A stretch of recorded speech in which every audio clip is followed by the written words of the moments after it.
Hello, I'm Janna and welcome back to the Crafty Corner. Today we're going to be diving in and making some backgrounds. This is the beginning of our Valentine's Day making series for the love of making. And we're going to be bringing you videos from here through Valentine's with some Valentine's Day themed crafts. If you'd like to see exactly which supplies we're using today, go ahead and pause here.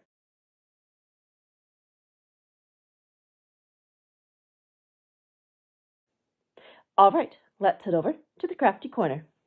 Today is going to be all about Valentine's Day themed backgrounds, and I thought we'd start off with a bit of stenciling. So we're going to be pulling in some distress white heavy stock for our base, and we're going to be starting with some stencils. Now we've already done some stenciling, but I thought it'd be fun to focus on a couple of specific Valentine's Day themed stencils. Let's take a look and see what we have for possibilities. I'm definitely thinking something floral would be fun, so I'm just going to give this a quick flip through, and oh, there we go. We've already got some roses. That would be a great one to use, and I'm going to pull one more while we are here.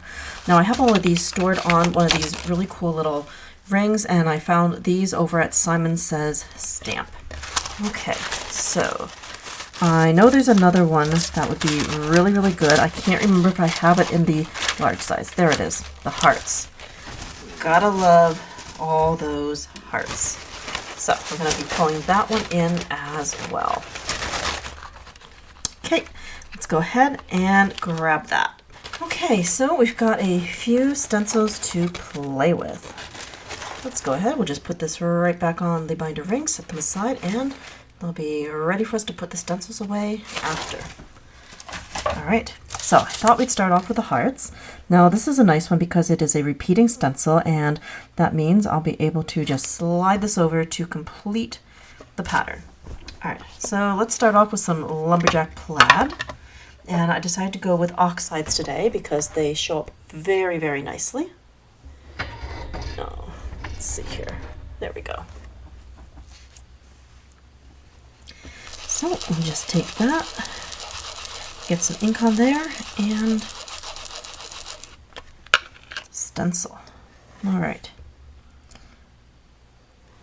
Now, one thing that would really help while stenciling would be some grip mat, and I do have some right nearby. So we're going to grab that while we stencil. Just take that, place that right here, and that should keep everything from shifting on us. Okay, got that. There we go. And that lumberjack plaid is such a nice, vibrant color. Now, I love stenciling. It's a great way to create a simple yet effective background. And there's so many wonderful stencils in the Tim Holtz Stampers Anonymous line. And for your reference, this is THS 017. It's one of the older ones, but I love it.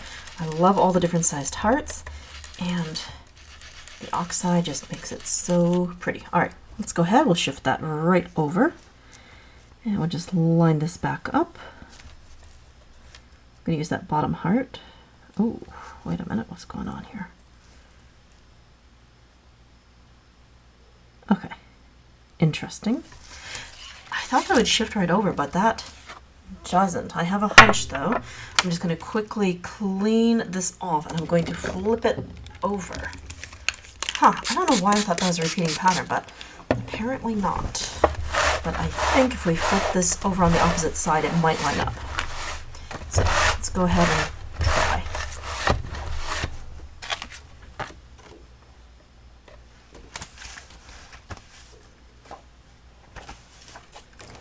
Let's see how that works.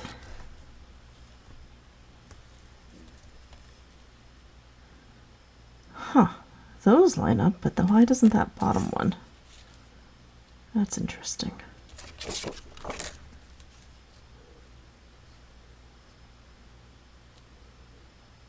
Huh, that is really strange. Okay, so if this is here, all those really look like they should line up. That does. Okay, well maybe I can just do this in segments. If I just do the bottom middle portion, then I should be able to slide the rest over. That's okay, we're just gonna have to finagle this one a little bit. That's all right. Okay, so we've got that. Now if I move that heart here, we can take care of this one at the bottom. Okay, and that lines up the top ones too. Okay, well, let's make it work. It just didn't line up quite perfectly, but by playing around a little bit, it works. All right, so we have a lovely heart background. Let's go ahead, we'll set that aside for the moment and bring in another. We'll set that aside for the moment and bring in another piece of distressed white heavy stock. Now, I was torn. There are two wonderful rose stencils here. Both are great. We've got THS 075 and THS 167. I think I'm going to go with the older one just because those roses are a little bit more bold. Okay. And we're going to switch things up and we're going to go in with some Kitsch Flamingo. So we'll get our ink on here and start stenciling. Now for this one, I kind of want to, no, I think I'm going to try to get this to go for a full page. All right, so just stencil that on here. Make sure we have plenty of ink.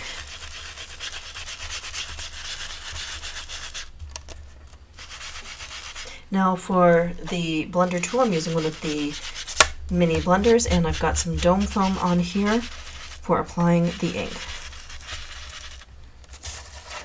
Okay, it's a bit lighter than I was hoping and not nearly as bold, but let's just move this over and see what we can get.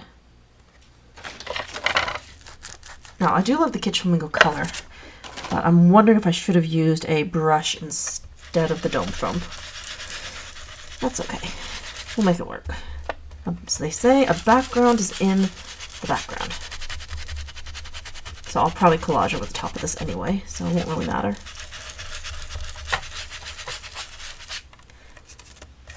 All right, it works. So that would be our second background. But for this one, you know what? I want to add a little bit extra to it. I want a dash of spritz. So I am going to grab, let's see here, I think I want hickory smoke because this one is super, super sparkly. I'll give it a really good shake.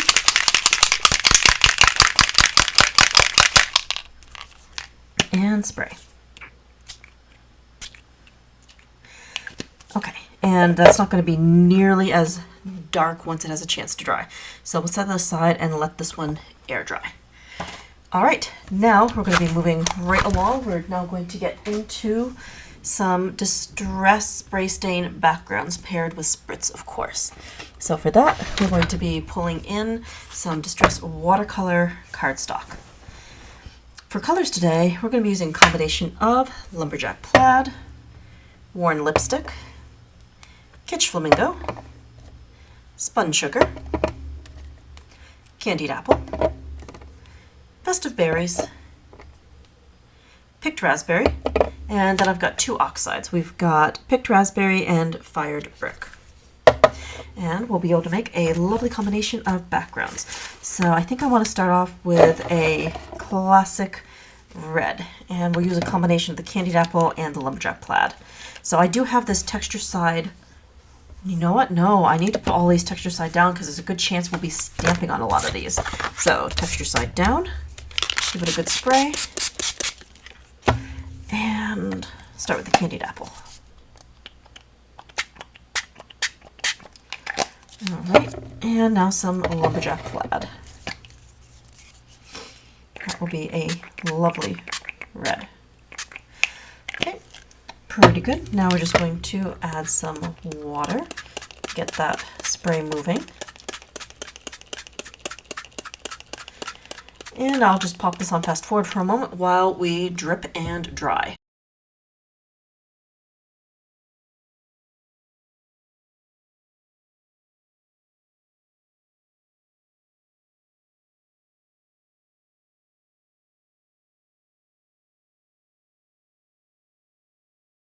Okay, so we have our background pretty much done, but I do want to add just a little bit extra sparkle to this one. So let's go in with a dash of lumberjack plaid.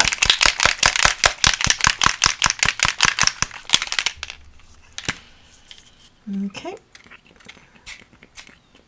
good. And we'll set this off to the side and let it dry. So the plan right now is to make seven more backgrounds that we'll be able to play with when we move on to some other background type techniques. So let's go ahead. We're going to put the rest of this on fast forward as we mix and match our distress sprays, oxides, and spritz.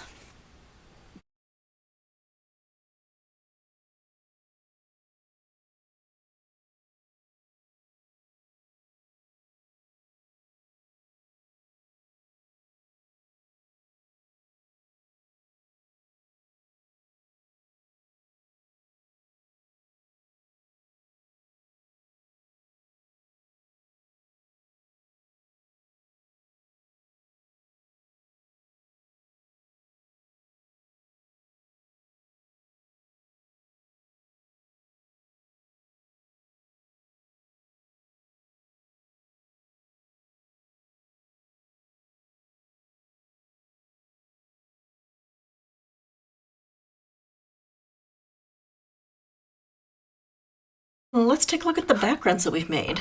So we've been using a combination of distress sprays, distress oxide, distress spritz. You can see the shine of the spritz right here.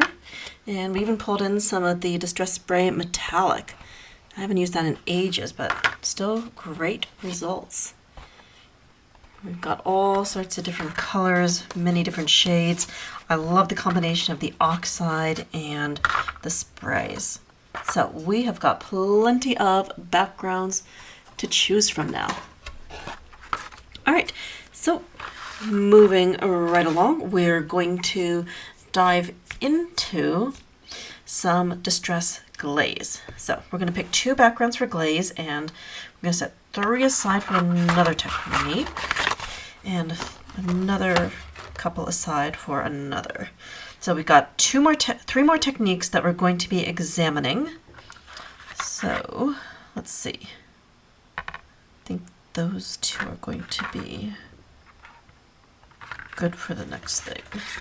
And we've got these for something else. All right. So we're going to be taking a look at some distress glaze, and we're going to be pulling in one of the Tim Holtz stamp sets. This one is Valentine's Day themed, and if you recall, Love Notes was such a wonderful surprise and just a beautiful set. So I thought Love Notes would be perfect for playing with some glazes. So here we have some distress glaze, and let's go with lumberjack plaid and candied apple. Those seem like a good selection. And we'll just tuck the rest of these out of the way for now. So my initial thought for this is that we're going to just do some random stamping with hearts. So let's pull out our stamps and see what we can do. I'm looking for the ones particularly that have the open segments.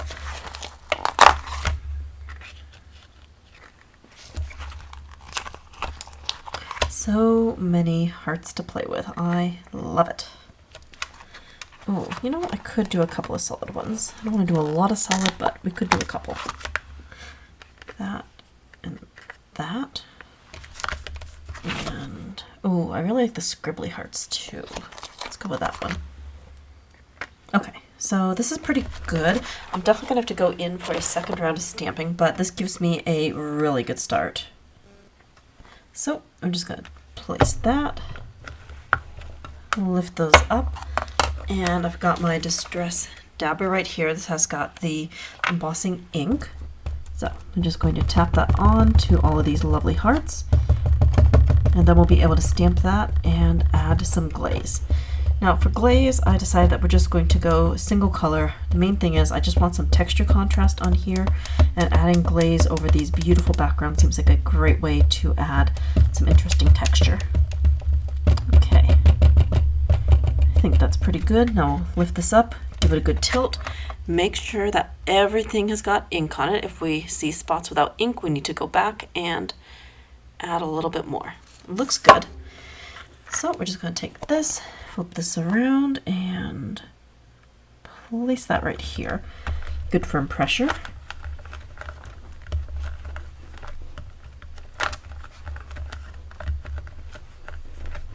Okay. Great. That looks pretty good. Now we'll need glaze and scrap paper. All right, let's pour our glaze on and see what we get. I decided to start off with the lumberjack plaid.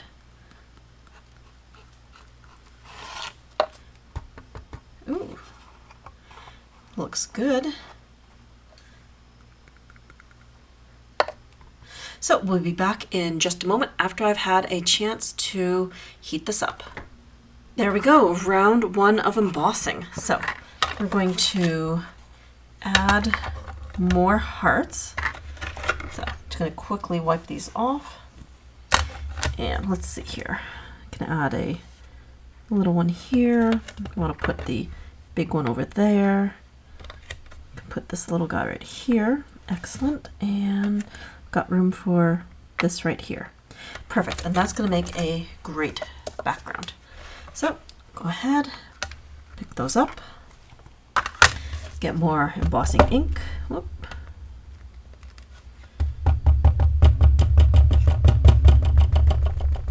Now this is my favorite part. Once we have backgrounds in general, then it is so much fun to alter them. Now, question.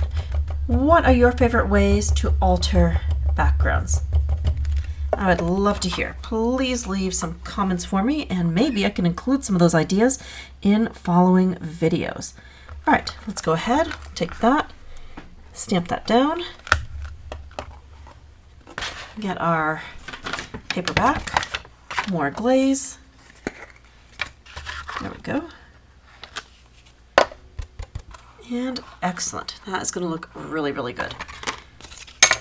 All right, back in a moment once we have our glaze nice and melty. There we go. That would be our first background with some glaze. Very pretty. All right, well, let's go ahead and do another couple of backgrounds. So I've also got this one. That'd be really cool. Now for this one, I want to just work with like one of the large open hearts. So I'm just going to take this large one here, tap that, and we're going to stamp this several times. And we'll just keep going back, adding more embossing ink. And we'll just kind of get a bit of an abstract background. Now I can still tell where the stamps are because if you tilt this, you can definitely see the outlines. So I'm using that to help guide me as I fill this in with lots and lots of hearts. And it's totally okay if they're not centered, if they're off the paper. We just want hearts on here. That's the main goal. So on, off, in between, it's all good. Great. I think 2 more and we'll be all set.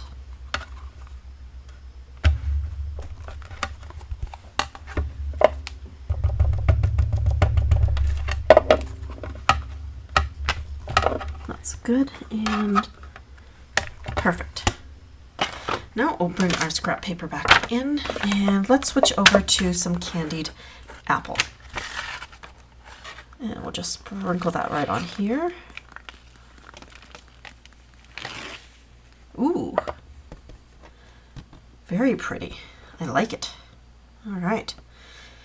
So let's clean up our embossing powder and then we'll be able to heat this.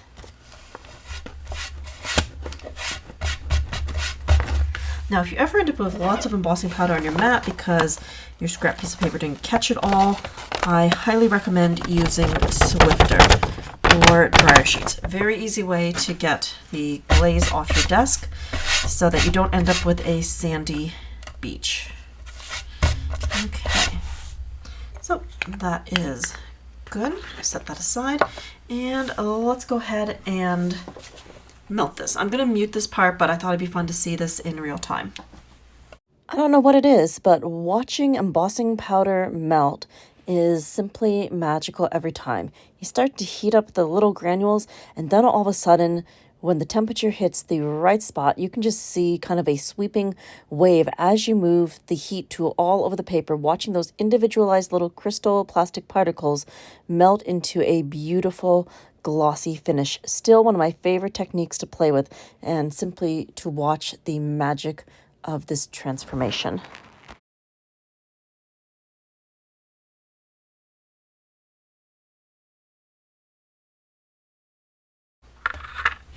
There we go. We have another lovely background. And I didn't even plan on it, but I got these like bonus hearts in the middle, so that's pretty cool. All right, we'll go ahead, set that one aside. And we've got time for one more background using glazes. So let's see. I think I want to use these little ones right here. There we go. I was just looking for a smaller stamping block. And I'm just going to make this kind of double-sided so I can stamp both of these pretty much at the same time.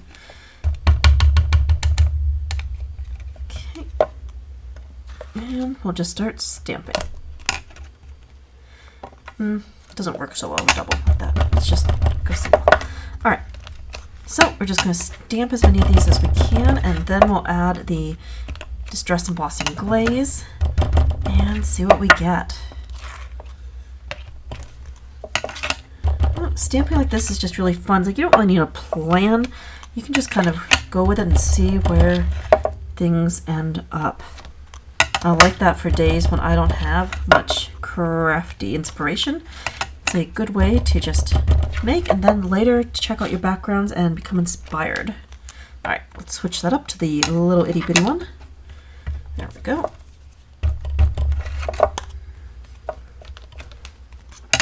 So fun. I absolutely love the stamp set. It's a good one. Oh, where did my marks go? Right here. Have to keep tilting this to make sure that I've got the right spot. Okay.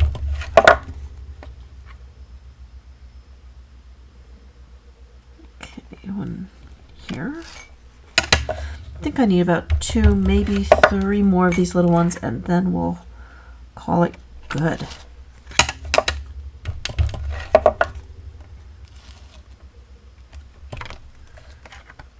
Yep, 1 more. All right. There we go. Well, let's go ahead and add our glaze. So I'm going to switch back to Lumberjack Plaid. Turn this and just dump. Great. Ooh, that's fun. All right, so we'll be back in just a moment after I've had a chance to use the embossing heat gun. Here is our final embossed background. I am loving these. So much fun, and we did all of that with just one stamp set, and that was Love Notes. And just for your reference, Love Notes is CMS 477, Tim Holtz Stampers Anonymous. All right, let's go ahead, clean up, and move on to our next technique, which is going to involve a bit of shine. Now we're going to be playing with some gilding flakes, and I've got these metallic gilding flakes. This is from Finnabair, and this is the Steampunk edition. So these have been fun, and I found that they have worked very well through the Tim Holtz stencils. And we've also got some gilding glue. This stuff is a bit odd. You actually need to let it dry a bit, and it's going to become sticky. It's kind of like sticky embossing powder, except that you have a bit longer open time to get your materials onto the sticky adhesive. So I've got a couple of stencils and some of the backgrounds that we made lined up, and we're going to see how this works. Let's go ahead. We're going to start with this one. This is stencil THS 148. So we're just going to put that there, and we're going to take our glue and we're going to put some right down onto the mat.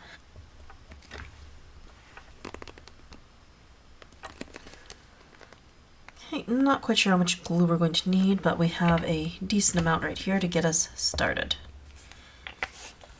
And off to the side, I have a little sponge applicator. Now, the one thing to be mindful of is that as soon as we have added the glue over the stencil, we're going to want to go and wash our stencil pretty quickly so it doesn't dry too badly. So I'm probably going to do both stencils quickly back to back, and then we'll see about adding the gilding flakes. All right, so we're just going to hold that down best we can. And I'm just going to take a little bit of the glue onto the brush, and we're going to dab. I'm going to try to be really light. I'm going to kind of work from the middle towards the top. We don't want to be too heavy-handed with this because we don't want the glue to get under the stencil. We just want to get the glue through the open spots of the stencil. Okay. And I'm just going to kind of move my fingers along and try to keep everything in place. So the glue goes down. It's pretty tacky already, which is interesting. And drying time, I have no idea on. Drying time just, it varies from every adhesive depending on your environment and the adhesive itself. I'm not overly familiar with this one. I've used it a few times, and if memory serves, it took about 5 minutes or less for this to become the right consistency to add the flakes. So we're just tapping this down and hoping that everything goes according to plan. Okay, so I think we're doing pretty good. Looks like I've got glue everywhere, so we're just going to take this off and I'm going to switch to the other stencil. It looks good. If we give that a quick tilt, everything's looking all right. So I'm going to set that stencil aside and we're going to clean it as soon as we have gone through the stencil as well. All right, so same thing, loading up the sponge with the glue, not too much, and I'm just going to press and see what happens. Now this stencil has a lot more detail, so I want to be a little bit more forceful with the sponge just to make sure that everything is going to pick up all that beautiful, beautiful detail. So we shall see. But even if it doesn't come out perfectly, this is still a background and we'll probably cover it up with other things when we get around to either cutting this up or using it as a foundation for a card. I'm not sure which. We'll just have to wait and see how it all turns out. Well, it looks like I judged the glue just about right. I've used up all of the glue that I put down. So hopefully everything's going to work out okay. All right, just double checking, making sure I've got all the detail in here. Looks good. All right, so we're going to lift our stencil. Think we did pretty good. All right, I will be right back. I'm going to go ahead and clean the stencils off and the work area. Okay, so I've given this about 3.5 minutes and it's already pretty tacky, which is just what we want. So I'm just putting my finger on here and it sticks. So that is a good sign. The next thing that I want to do is put down some scrap paper because the flakes are going to be messy. So with the metallic flakes, these tend to get airborne very easily. Now what I'm going to try to do is lift them out with a brush. You want a brush because you're going to want to move them around and to be able to brush off extra. You know what? I'm just going to go with my fingers. And we're just going to kind of be random about where these get placed. Kind of want a little bit of everything on here. Now, one thing I definitely have trouble with is like I have no idea like how much is really needed in order to cover a background. I am just guessing. So let's go with that and one more piece of silver. Okay. All right, so we have some flakes. I have no idea how to measure this, but we have, I don't know, I grabbed maybe 5 or 6 chunks, and this is what came out of the jar. So what I'm going to do now is take the brush, and I'm just going to carefully start brushing that over our background. We probably will need more, but I'm not overly familiar with this medium, so we're just going to kind of play and guesstimate. Now, as stuff gets stuck down, we can move around with the brush and brush it off and move the extra bits onto other spots that still have glue. So for me right now, this is a bit of a guessing game.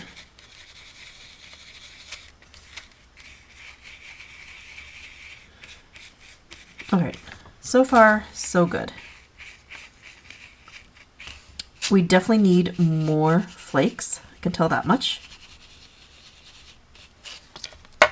I don't see a pattern yet, but it's early, so we'll just get more flakes and see what happens.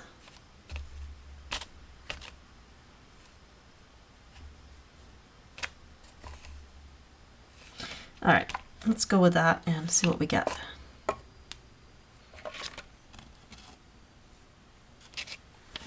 And I'm putting the lid back on the jar because they do have a tendency to want to just float away. So I'm just taking the brush and I'm working it back and forth, just trying to find those spots that still need flakes. Because we got all sorts of glue on here. Just a question of where and how all this is going to show up.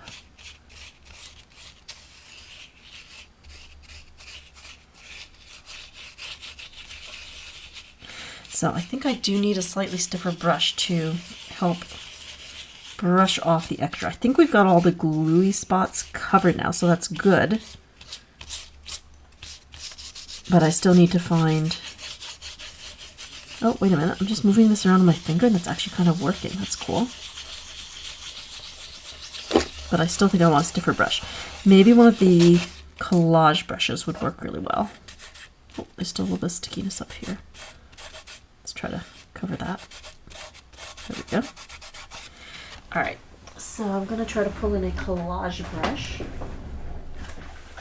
There we go, I've got one of the nice little ones. These are pretty stiff. And we're just going to brush off the extra bits.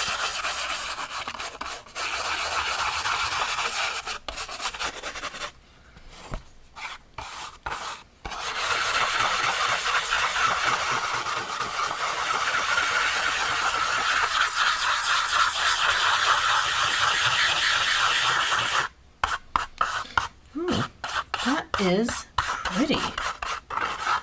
I like it. Once I took the stiffer brush to this and started brushing off the extra pieces, the design all of a sudden kind of just clarified. That's neat.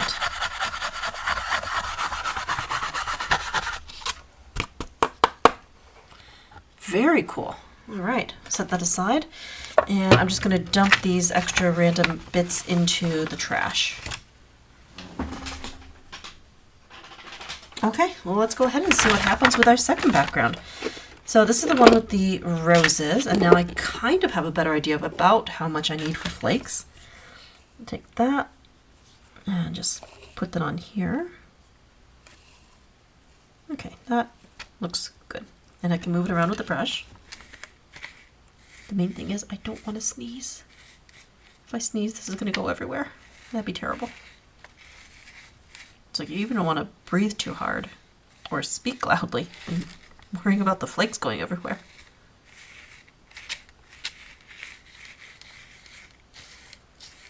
All right, looks like I will need some more flakes.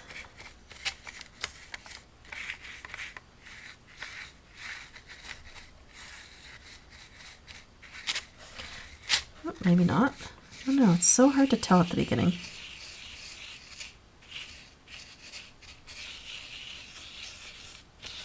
Maybe not.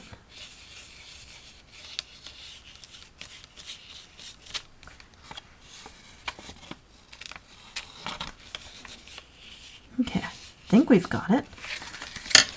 Oh, let's start brushing. Ooh.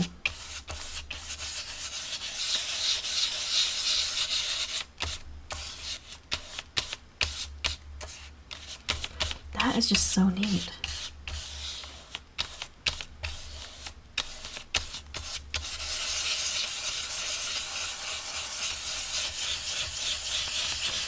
That is just absolutely intriguing, just taking the brush, and it really has to be a stiff bristled brush, and then all of a sudden all of the pieces just start making sense. It's really neat.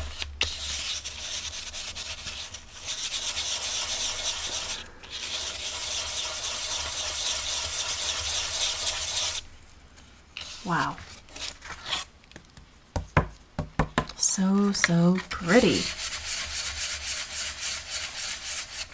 So I'm just taking this brush, and this is the smallest of the Distress Collage brushes by Tim Holtz and Ranger, and I'm just swirling until the pieces that aren't stuck down just start to lift. That is just so cool.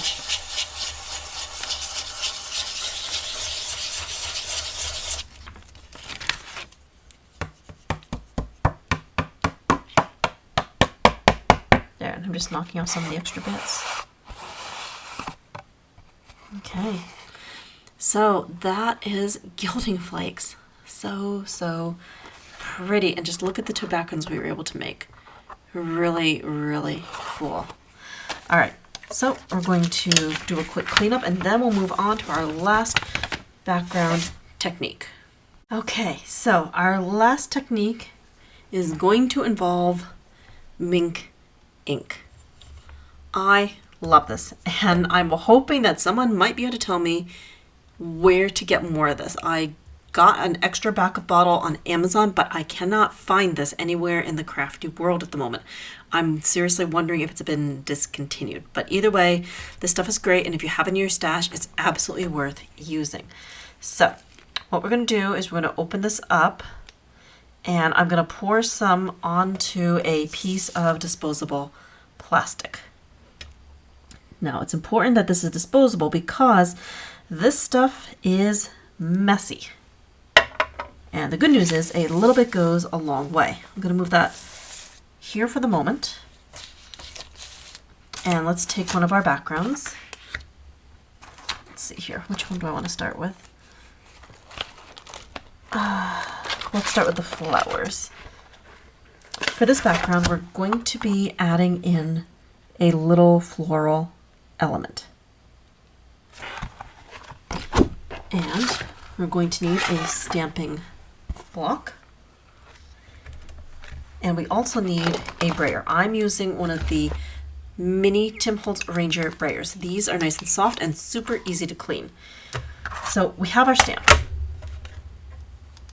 Now we're going to take the brayer and we're going to very carefully roll through the Mink Ink. Now I'm spreading it out because it's a lot easier to deal with when it's not too gloopy. We want it a little bit gloopy, but not too much. All right, so we have a good coating on our brayer. Now, very lightly, we're going to run this across our stamp. All right, I'm just gonna move the ink out of the way so I don't put my elbow in it. Now, very light-handed across the stamp. This part is really important. If we're heavy-handed, this won't work, and we're going to end up with a seriously big mess. Okay, so we've got ink. Now, this is the challenging part. We need to stick it down, but we can't leave it stuck too long, or we're going to get tearing on our beautiful background. And I have to clean this up immediately if I get any on the media mat. So line it up, deep breath. Firm pressure, 1001, 1002, 1003, 1004, 1005, 1006. That should be enough. And lift. Perfect. As you can hear, there was some definite resistance as I was getting this pulled off the card. Now the next thing that is very, very important, and we have to do this right away as well, we need to take our Distress Archival Ink stamp cleaner and we have to clean the stamp. Otherwise this Mink Ink is pretty much on here forever. So we've got our cleaner, put the cleaner back for a moment, and grabbing my towel and giving this a really good scrub to get the extra Mink Ink off of here. Because if we leave it, bad things. Okay, that is clean. Good. We'll take this, put that back on here, set that aside. All right, moving right along. Let's go for a marbled background. That could be very, very pretty. And I want to do that on top of this coralish background. So we have this. And again, I'm going in, rolling my Mink Ink out. My brayer is nice and coated, and we have to be quick. I'm going to estimate approximately how much I'm going to need. All right, from here down. So I'm going both directions, just making sure that we've got plenty of ink. We do. Good. Paper. Turn and line this up best we can. And place it down. 1001, 1002, 1003, 1004, 1005, 1006. All right, needs to come off. Perfect. And we set that aside. And we immediately clean our stamp.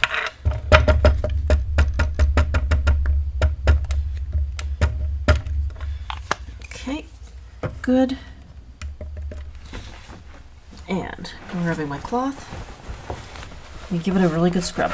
Now, the Mink Ink that's currently sitting on that scrap piece of paper has got limited shelf life. I've got enough to do another background, and since I've got leftover, I'm definitely going to do a couple of extra backgrounds because the ink is there. I tend to use a little bit too much. I want to say we might have used about a teaspoon and a half of ink. Honestly, you don't need that much. An eighth of a teaspoon would have gotten us just what we needed.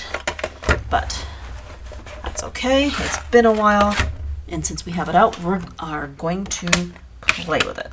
All right. And for reference, this was Shattered CMS 466. Moving right along, let's get some words on here. All right, I've got my next background. Carefully rolling some more ink. All right, light-handed. I want to make sure that our words are going to have lots of ink on them. Good. Take that. Take this and place it down. All right, that should be gorgeous.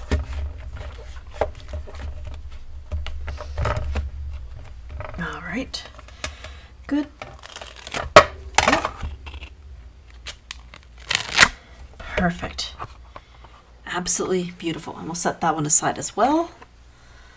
Good. So that's all the backgrounds that I have, but we've still got plenty of ink, so I am going to grab a few things. I think I'll grab a tag or two and see what we can get, because why not?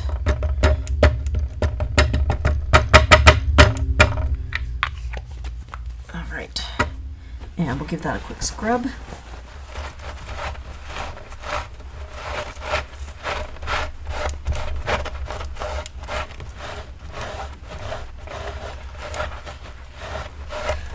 We'll be back in just a moment with a few more stamps. Mix things up a little bit. We're bringing in some Duralar, and this will be very, very pretty. All right, so I decided to bring in the Dragonfly. I love the Dragonfly. The Dragonfly is one of my favorites, so hopefully we've got enough ink to get the Dragonfly.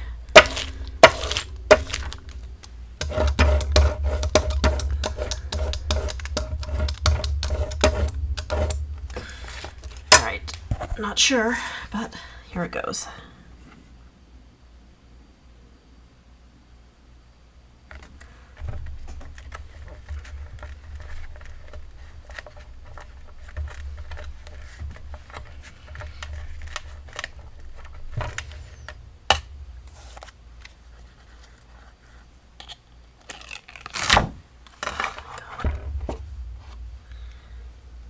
All right, here we go. We did get the dragonfly, and that looks great. So I think that's pretty much used up all of our extra ink, so we're gonna move ahead and add some shimmer to these. So now that we have all of our backgrounds inked, it is time to foil them, which is the whole purpose of Mink Ink. So we have our lovely stamped image here, and I've pre-cut some foil to fit this, and that's just gonna go right over the top, smoothing that down. And we have a carrier sheet.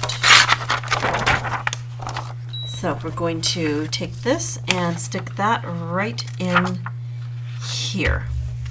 Now let's bring in the mini Mink. So mini Mink is pretty easy. We have our on-off switch here, and I'm just going to turn this, and we want to make sure that our light is at a 4. This won't take too long to heat up, which is really nice. And once it does come up to temperature, we'll be ready to start running all of our sheets through. And then the magic is going to happen when we take off that foil and see the beautiful metallic left behind. So there we go. As you can see, we just beeped. We're already up to temperature. That is great. So sometimes on the first pass, I have noticed that I need to run it a second time, but that's okay. So let's do this one in real time before we start speeding things up. And I'm just carefully feeding it on this side, and then it's going to run through and come out here. And the heat is going to allow the foil to transfer onto the Mink Ink that we have stamped. I love this. Now, I discovered this technique while watching Tim Holtz and Heidi Swap in a wonderful Instagram live, and I've been using this technique ever since. It's so fun, and with all the new stamps that have come out and new stencils to play with, I am obsessed and will mink whenever I get the chance. So that was one pass with the Mink at a level 4. So let's take this and see how we did. If it doesn't come out quite right, we could run it through again. So let's lift. Ooh, it looks like the first pass was almost perfect. All right, so I do have a couple spots where I need to run it again. Not a problem. We'll just smooth that back down. Take that, put it back in the carrier sheet, and run it through one more time. So by just kind of lifting up the corner of the foil and checking underneath, it's very easy to tell if you've gotten a smooth transfer. If not, not a big deal. Put the sheet back down, put the carrier case back on, and zip it right through the Mink. And the second pass should do the trick. There we go. It's coming out the side. Let's take a look. Now, for the foil sheets, I used Deco foil, and I have this lovely gold, and I also have a mixed gold. So definitely my favorite for pairing with Mink Ink. And those are very easy to find. Simon Says Stamp, Amazon, pretty much any major craft store. All right, let's peel this up, and there we go. Those spots filled in nicely. And look at that beautiful, shiny, metallic gold. And then we have this piece left over. I'm quite tempted to try to transfer this onto something else at some point. Not sure if I'll do that, but it's a thought. Okay.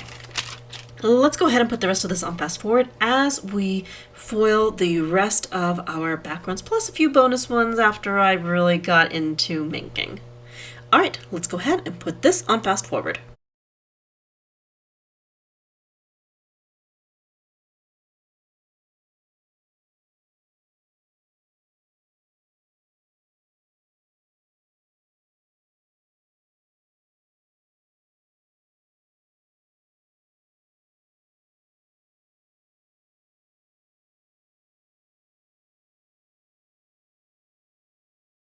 Let's take a look at our backgrounds.